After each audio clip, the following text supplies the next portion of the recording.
Assalamualaikum warahmatullahi ta'ala wabarakatuh.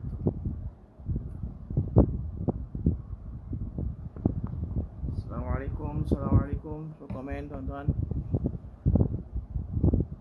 Siapa yang dah masuk cuba komen soal okey tak okey.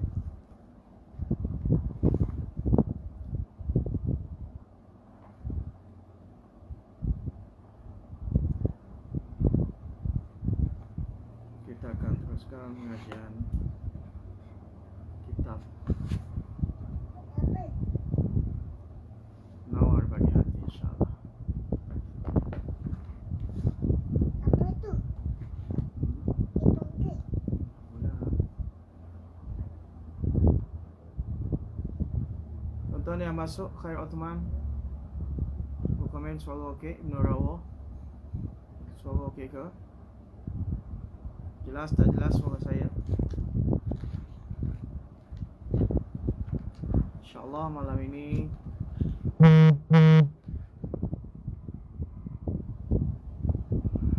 kita masuk pada muka surat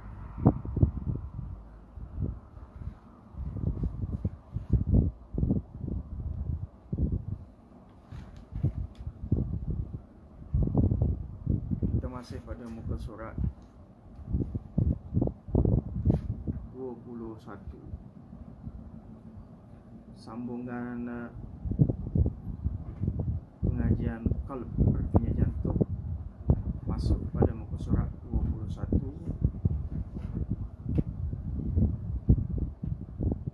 1, 2, 3 baris yang ketiga daripada bawah. Baris yang ketiga daripada bawah muka surat 21. Okey, semua dah sedia ya? Kalau sedia kita boleh baca sekarang. Bismillahirrahmanirrahim. Alhamdulillahi wa kafa. Wassalamun ala ibadil ladzina istafa. Amma ba'du, fa'udzu billahi minasyaitonir rajim. Bismillahirrahmanirrahim. Yawma la yanfa'u malun wala banun illa man atallaha biqalbin salim. Subhana rabbika rabbil izzati amma yasifun wa salamun alal mursalin walhamdulillahi rabbil alamin. Allahumma salli ala sayyidina Muhammadin wa ala ali sayyidina Muhammadin wa barik wa sallim. Allahumma salli ala sayyidina Muhammadin wa ala ali sayyidina Muhammadin wa barik wa sallim. Allahumma salli ala sayyidina Muhammadin wa ala ali sayyidina Muhammadin wa barik wa sallim.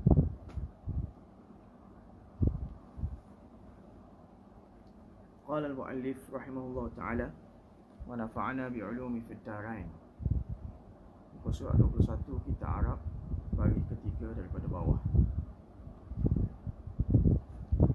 Yang ketiga, dia cerita musannif kitab, penulis kitab, dia cerita tentang apa itu jantung hati ya. Hati kita ni apa? Maka kita dah habis bahas tentang yang pertama, yang kedua. Hari ini masuk yang ketiga, bahawasanya jantung itu, yakni hati itu adalah raja bagi segala anggota. Seperti pada pengajian lepas, musannif kitab kata bila kita sebut jantung ada dua makna. Satu, jantung jasmani, yang mana kalau para doktor bedah tadi di sebelah kiri ada satu jenis daging yang berbentuk jantung, jantung pisang. Satu lagi yang dimaksudkan dengan jantung adalah jantung rohani, jantung nurani, yang bangsa latif, yang bangsa jenis lembut, yang mana tak nampak dengan mata kasar kita ini. Bila disebut jantung di sini, yang dimaksudkannya adalah jantung makna kedua. Jadi musannif kita kata yang ketiga, bahawasanya jantung, yakni hati itu, hati nurani itu adalah raja bagi segala anggota. Anggota tangan kita, kaki kita, mata, telinga, sebagainya anggota itu ada raja dan sultannya. Maka raja dan sultannya adalah hati, jantung hati. Bahawasanya jantung itu raja bagi segala anggota, dan segala anggota itu mengikut ia anggota akan perintah rajanya. Jadi seperti mana rakyat dalam konteks sebuah negara, rakyat itu perintah menurut perintah kerajaan. Hari ini kerajaan suruh vaksin, kita pakai vaksin. Kerajaan kata jaga sup, kita jaga sup. Kerajaan kata tak boleh rentah negeri, kita tak rentah negeri. Kerajaan buka sempadan untuk rentas negeri. Ramai-ramai berebut rentas negeri. Jadi seperti mana dalam luar konteks kehidupan kita, rakyat taat perintah pemerintah, demikian juga dalam diri kita ni, mikro kita ni, segala anggota, tangan, kaki, mata, telinga dan sebagainya taat perintah rajanya. Jadi dia kata, dan segala anggota itu mengikut ia anggota akan perintah rajanya. Dan apabila baik jantung itu, bila hati kita ni baik, nescaya baiklah segala anggota. Bila hati kita jadi baik, raja ni baik, maka segala anggota, tangan kita memegang yang betul, kaki kita akan berjalan di tempat yang diperintahkan Allah, mata kita melihat apa yang diperintahkan Allah, mengelak daripada benda yang dilarang Allah, telinga kita, hidung kita, pendek kata segala anggota badan kita akan jadi baik bila mana rajanya baik, yakni hati baik. Apabila baik jantung itu, nescaya baiklah segala anggota. Dan apabila jahat ia raja, yakni hati itu, nescaya jahatlah segala anggota. Tapi kalau hati kita ni hitam, hati kita ini dikuasai oleh nafsu syahwat, hati kita ni tak pernah kita tazkiyah akan dia, maka hati kita ni akan jadi jahat, fasik, dipenuhi dengan titik-titik hitam, maka segala anggota juga akan turut perintah siapa? Perintah rajanya, yakni hati tadi. Maka sabda Nabi SAW, inna fil jasadi mudghatan idza saluhat saluhal jasadu kullu wa idza fasadat fasadal jasadu kullu ala wahiyal qalb, ala wahiyal qalb. Artinya bahawasanya ada di dalam tubuh itu sepotong daging, kata Nabi SAW. Tubuh kita ni ada satu segumpal daging. Apabila baik ia daging tadi, nescaya baiklah oleh tubuh itu semuanya. Nabi SAW sabda, dalam tubuh kita ni ada satu gumpal daging. Kalau sekiranya segumpal daging itu baik, maka segala anggota tubuh akan turut jadi baik semuanya.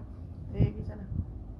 Dan apabila binasa ia, dan apabila binasa ia, dan apabila binasa ia, dan apabila binasa ia, binasa apa? Binasa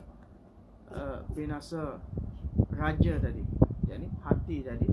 Bila binasa, bila rosak, nescaya binasalah oleh tubuh itu semuanya, maka tubuh, anggota tubuh badan juga akan jadi rosak. Kalau baik segumpal darah, segumpal daging tadi, baiklah segala anggota tubuh. Tapi kalau rosak segumpal daging tadi, rosak, binasa oleh tubuh itu semuanya. Jaga-jaga, ala, terjemah kepada ala, makna jaga-jaga. Ala wahyal qalb, Nabi kata jaga-jaga, dan iaitu jantung. Yang kata segumpal daging tadi dalam tubuh kita, ianya adalah jantung.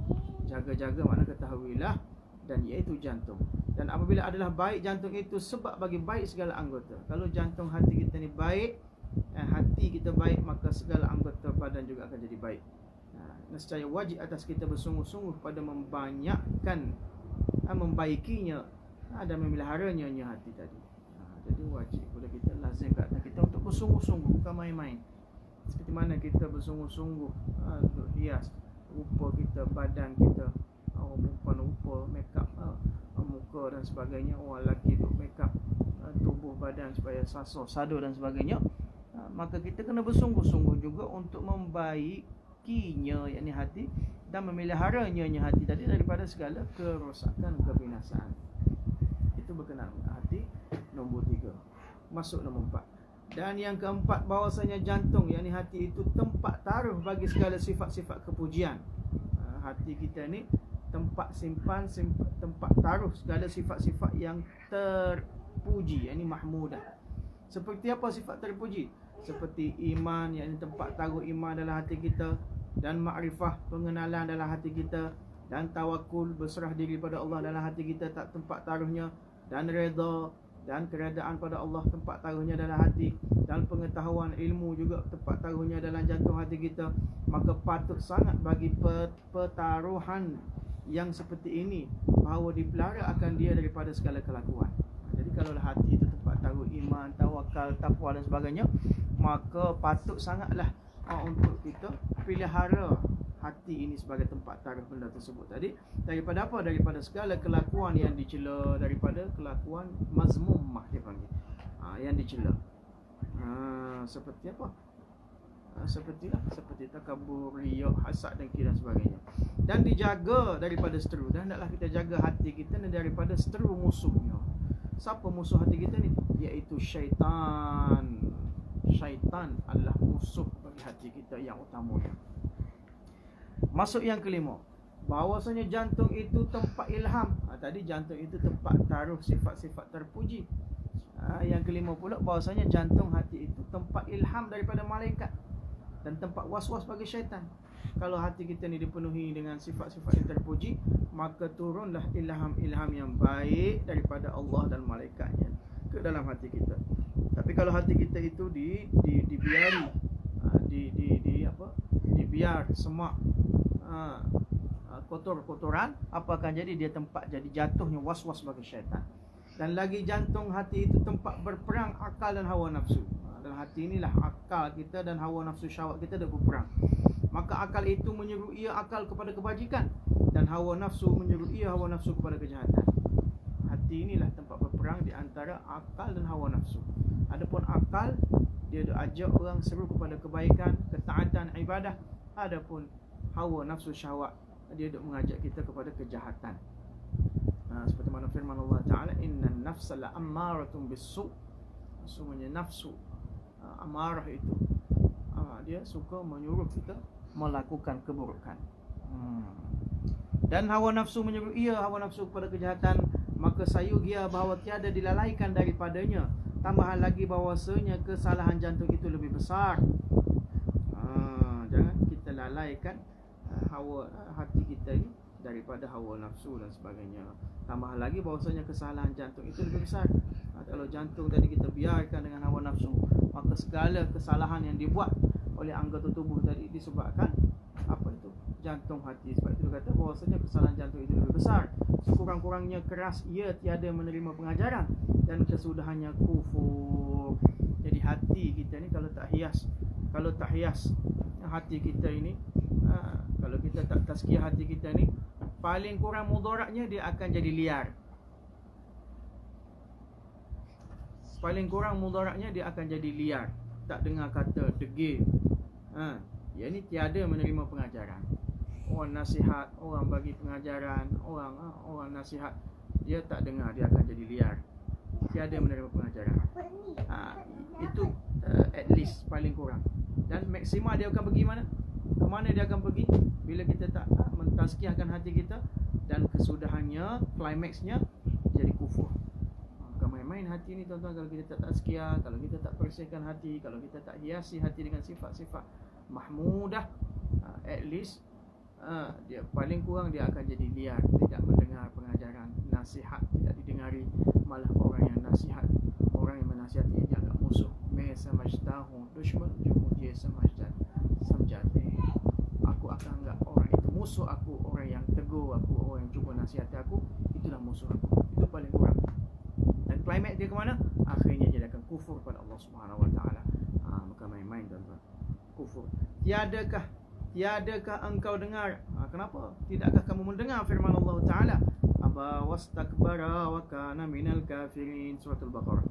Artinya engkau enggan oleh iblis daripada sujud kepada Adam. Aba, mengingkari iblis. Wastakbara, dan membesarkan diri. Dia takabur diri daripada Allah Ta'ala. Ia iblis. Dan jadilah ia iblis daripada sekalian yang kafir. Wa kana minal kafirin. Ini dalil. Pertamanya dia enggan, mengingkari perintah. Akhirnya istakbara, dia membesarkan diri.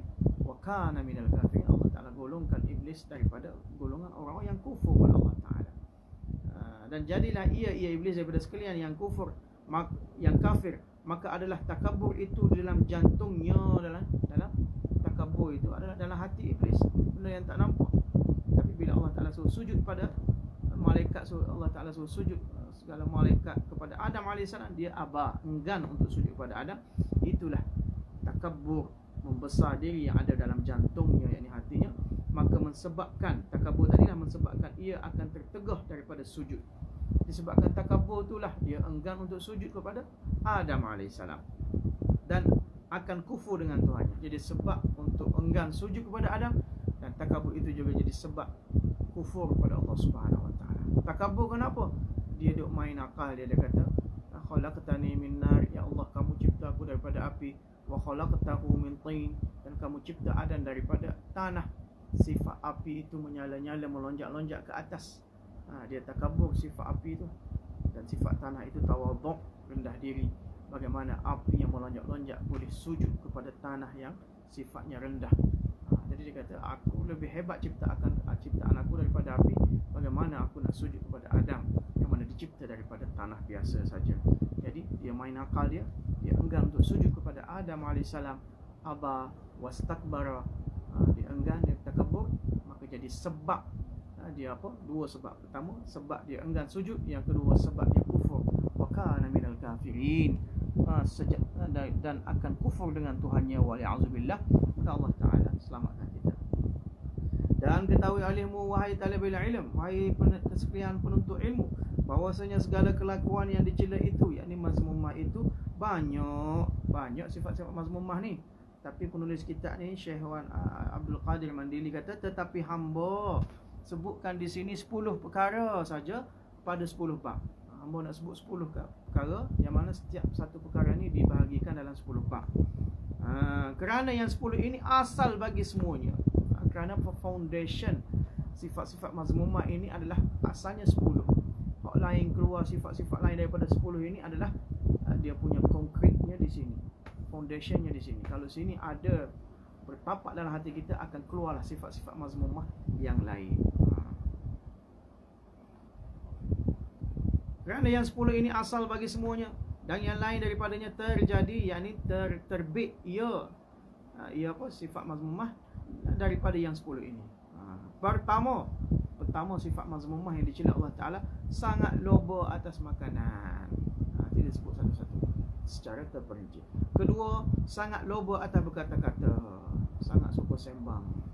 Ketiga, marah. Keempat, dengki, hasad. Kelima, kikir dan kasih akan harta. Kikir, yakni kedekut, bakhil, dan kasih sangat akan harta. Kesembilan, ujub. Nanti kita terang satu-satu. Kesepuluh, riak, menunjuk-nunjuk. Hendaklah bersungguh-sungguh engkau, wahai penuntut ilmu, menghiasi jantung hati kamu, engkau, daripada sifat kecelaan ini. Kita kena sungguh-sungguh supaya kita dapat skip daripada sifat-sifat mazmumah ini. Kena bersungguh-sungguh, bukan main-main saja. Supaya kita terlepas diri daripada sifat kecelaan ini. Nescaya adalah engkau mendapat kemenangan dunia dan akhirat. Kalau kita dapat membebaskan daripada sifat mazmumah ini, kita akan mendapat kemenangan, kejayaan. Kenapa?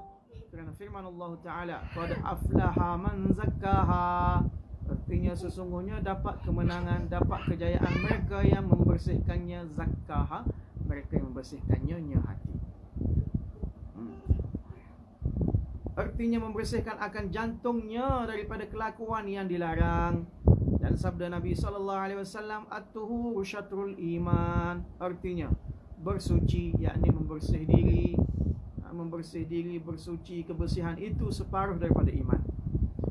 Memberi faham oleh ini hadis, daripada hadis ini memberi faham kepada kita akan bahawasanya sempurna iman itu adalah ia iman dengan membersihkan jantung dari barang yang tiada kasih akan dia.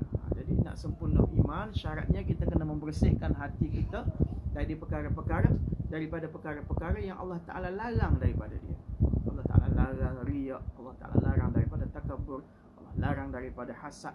Kita bersihkan hati kita daripada segala larangan Allah, maka ia adalah syarat untuk bersihnya iman. Maka membersihkan itu setengah iman. Jadi kita bersih hati, dia akan membersihkan separuh daripada iman. Seperti menghiasinya, itu setengah iman. Separuh lagi apa? Separuh kita takhalli, dia panggil, kosongkan daripada segala sifat-sifat mazmumah, riya, takabur, hasad, dengki. Separuh iman. Separuh lagi kita tahalli, dia panggil. Satu takhalli, tak tulis nanti. Takhalli, T-A-K-H-A-L-L-I. Takhalli, yakni mengosongkan daripada segala sifat-sifat mazmumah. Satu lagi tahalli, TAHALI. Tahalli yakni kita menghias balik dengan sifat-sifat yang disukai Allah Ta'ala, yang dipuji Allah Ta'ala. Kita panggil mahmudah, sifat yang terpuji, sifat tawakal, sifat taqwa, sifat merendah diri, tidak memandang keburukan orang lain dan sebagainya. Seperti menghiasinya itu setengah iman, dan perhimpunan keduanya iman yang sempurna. Bila berhimpun keduanya takhalli dan tahalli, barulah qad istakmalal iman, sungguhnya telah sempurnalah iman. Wallahu ta'ala alam. Jadi kita nak sambung sikit, kita nak masuk tentang bab yang pertama pada menyatakan syarhut ta'am, artinya sangat loba atas makanan. Jadi sifat mazmumah, muallif kitab Syekh Abdul Qadir Al-Mandili akan ulas 10 sifat-sifat mazmumah dengan setiap satu ulasan tadi diulas dalam satu bab. Jadi malam kita masuk di bab yang pertama, menyatakan tentang sangat loba atas makanan. Adalah sangat loba atas makanan itu sesetengah daripada asal segala kejahatan. Loba kepada makan itulah ra'su, asal segala ra'su syar, asal segala kejahatan. Kerana apa? Kerana perut itu tempat keluar bagi segala keinginan. Daripada perut kita ni lah kita duduk jamu perut kita dengan pelbagai makanan yang sedap ini. Dia adalah tempat keluarnya bagi segala dipanggil cahat, keinginan, hawa, keinginan kita ni, nak tu nak ni, daripada asalnya daripada perut. Kerana daripadanya perutlah terjadi keinginan faraj. Daripada keinginan perut, lepas tu naik nafsu pula, keinginan faraj pula. Kemudian apabila mengerasi oleh keinginan makanan, jadi keinginan faraj itu datang kemudian selepas dikerasi oleh keinginan makanan tadi, keinginan makan macam-macam tadi, dan keinginan jima. Mana selepas keinginan makanan selepas itu disusuli dengan keinginan jima. Nescaya terjadi daripadanya, yakni daripada sangat loba pada makanan tadi, nescaya terjadi daripadanya, daripada jima dan makanan tadi, terjadi daripada sangat loba kepada bukan. Okey, kita sana lagi. Pertama, loba kepada makanan, kemudian dia timbul keinginan daripada makanan tadi, akan timbul keinginan untuk jima. Kemudian timbul juga daripadanya sangat loba makanan tadi, timbul pula loba kepada harta. Ada keinginan untuk tambah harta, tak cukup lagi, loba kepada harta pula. Kerana tiada dapat menunaikan dua keinginan itu. Bila tak dapat dua keinginan ini, keinginan perut dan keinginan jima, kemudian kenapa keinginan perut dan jima itu tidak akan dapat ditunaikan melainkan dengan harta. Sebab tadi kata tiada dapat menunaikan dua keinginan itu melainkan dengan harta. Sebab itulah dia loba pada harta pula. Nak makan sedap-sedap, nak makan lazat-lazat perlu harta. Nak jima dan sebagainya, isteri ramai dan sebagainya juga perlu harta. Maka dia timbul pula loba kepada harta. Kerana tidak dapat menunaikan dua keinginan itu, iaitu keinginan jima, keinginan loba makanan, melainkan dengan harta. Dan terjadi daripada ingin kepada harta itu, ingin kepada kemegahan. Dia merebak pula. Tadi hubbul mal, keinginan kepada harta dipanggil hubbul mal, cinta harta. Daripada cinta harta dia pergi merebak pula kepada hubbul jah, dia panggil hubbul jah. Hubbul jah yakni keinginan kepada kemegahan. Dia ingin masyhur, a'rifuni, kenalilah daku, supaya aku ni dikenali orang ramai. Daripada cinta harta dia merebak pergi kepada hubbul jah, keinginan untuk disanjungi, keinginan untuk dikenali, keinginan untuk famous, keinginan untuk orang sebut-sebut nama dia. Ini semua penyakit-penyakit hati, tuan-tuan. Jadi dia merebak daripada perut semua, tuan-tuan. Loba terhadap makanan, loba terhadap jimat, loba terhadap harta, loba terhadap kemegahan. Kerana sukar mengusahai akan harta itu melainkan dengan kemegahan. Kenapa? Nak dapatkan harta itu tak dapat tidak, kena famous dulu. Hari ni ramai daripada public figure dan sebagainya, mereka buat live hari-hari, kan? Mereka buat kontroversi untuk menghasilkan konten, supaya apa? Maksudnya supaya famous. Supaya famous, rate naik, view naik, makin ramai follower, makin famous. Bila makin famous, mudahlah nak jual. Nak jual sambal ke, nak jual apa saja ke, akan jadi mudah.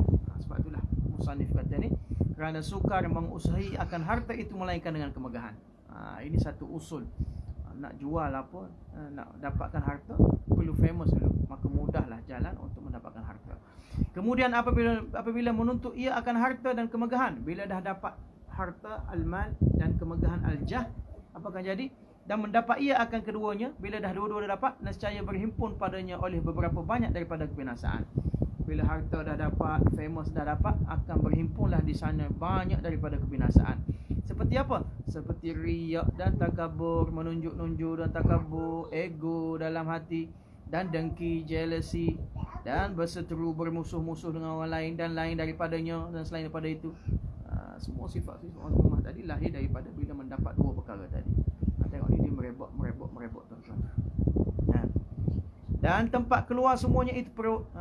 Jadi semua penyakit-penyakit kita sebut tadi, lupa pada jimat, lupa pada harta, lupa pada kemegahan, daripada situ timbul riak, takabur, hasad, dengki. Semuanya bermula, tempat asalnya daripada perut. Keluar semuanya itu perut. Maka kerananya itu membesarkan oleh Rasulullah SAW akan pekerjaan lapar. Sebab itulah Nabi SAW ihtimam, mengambil berat supaya kita ni belajar berlapar, dengan berpuasa dan sebagainya. Maka sabda Nabi SAW, "Ma min amalin ahabba ila Allah Ta'ala min al-ju' wal 'atash." Artinya tiada ada pekerjaan yang lebih kasih kepada Allah Ta'ala daripada lapar dan dahaga. Orang berlapar dengan puasa, orang berdahaga dengan melatih diri dengan berpuasa sunat, itu adalah amalan yang dikasihi Allah, cinta Allah Subhanahu Wa Ta'ala. Dan bersabda ia Nabi SAW, "Sayyidul a'malil ju'." Penghulu segala pekerjaan itu lapar. Penghulu segala pekerjaan amalan yang baik itu adalah berlapar. Puasa sunat Isnin Khamis, puasa ayyamul abiyas, 13, 14, 15 tiap bulan. Puasa-puasa sunat yang lain, ada Muharramnya, ada Zulkaedahnya, ada Nisfu Syabannya. Kita berpuasa itu adalah asas, penghulu segala pekerjaan, yakni amalan yang baik, itu lapar. Dan sabda lagi Nabi SAW, "Al-fikru nisful ibadah wa qillatut ta'am hiyal ibadah." Artinya berfikir itu adalah setengah daripada ibadah. Kita berfikir tentang kehebatan Allah, berfikir tentang kewujudan Allah, dalil ada wujudnya Allah, tengok tentang makhluk Allah, berfikir, itu adalah nisful ibadah, separuh daripada ibadah saja. Berfikir itu setengah ibadah, dan sedikit makan itu, wa qillatut ta'am, sedikit makan itu satu ibadah. Yani satu total ibadah. Berfikir itu separuh ibadah saja. Dan sabda Nabi SAW, "Afdalukum 'inda Allah Ta'ala atwalukum ju'an wa tafakkuran, aw abghadukum ila Allah Ta'ala kullu akulin syarubin ta'umin." Artinya yang lebih afdal daripada kamu pada sisi Allah, orang yang paling baik, afdal 'inda Allah, di sisi Allah, yang lebih lama kamu berlapar dan berfikir. Jau'an wa tafakkur, orang paling lama masanya lapar, dan orang paling lama masanya berfikir. Dan yang lebih dibenci daripada kamu kepada Allah Ta'ala, tiap-tiap yang banyak makan, yang banyak minum, dan banyak tidur. Orang yang banyak makan, banyak minum, banyak tidur ni orang yang paling dibenci Allah Subhanahu Wa Ta'ala. Dan sabda Nabi SAW yang terakhir sekali, nombor 5, "Ma mala'a ibnu Adam wi'a'an syarran min batnihi hasaba ibnu Adam luqaymatun yuqimna salbuhu." Artinya tiada memenuhkan manusia akan bejana yang lebih jahat daripada perutnya.